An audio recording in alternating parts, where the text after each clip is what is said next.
À l'époque où le Coran a été révélé, l'humanité ne possédait pas les télescopes ni les techniques d'observation de pointe que nous avons aujourd'hui, et qui permettent d'observer l'espace sur des millions de kilomètres.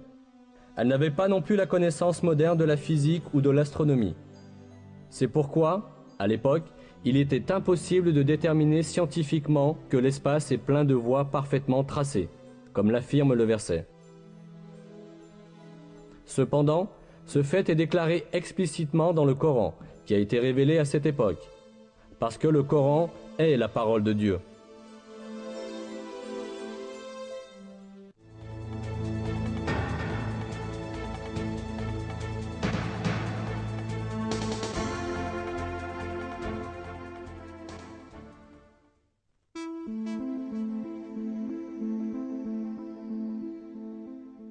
Dans le Coran, Dieu attire notre attention sur un attribut très intéressant du ciel.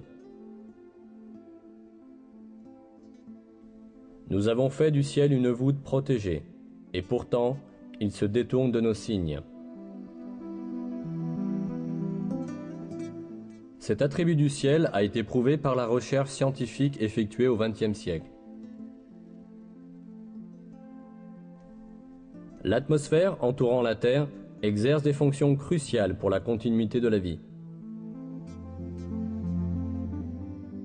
En détruisant de nombreux météores, grands et petits, lorsqu'ils approchent de la Terre, l'atmosphère les empêche de tomber sur Terre et de faire du mal aux êtres vivants.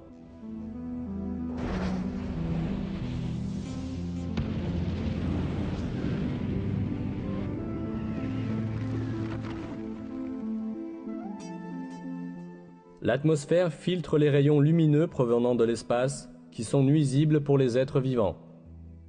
Il est intéressant de noter que l'atmosphère ne laisse passer que les rayons inoffensifs et utiles, la lumière visible, l'ultraviolet proche et les ondes radio. Tout ce rayonnement est vital pour la vie.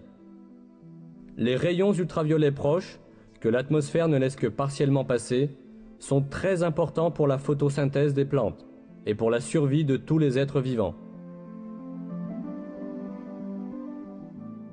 La majeure partie des rayons ultraviolets intenses émis par le Soleil sont filtrés par la couche d'ozone de l'atmosphère, et seule une partie restreinte et essentielle du spectre ultraviolet parvient jusqu'à la Terre.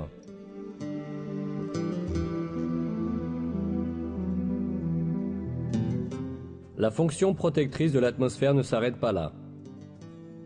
L'atmosphère protège aussi la Terre du froid glacial de l'espace, dont la température est d'environ -270 degrés centigrades.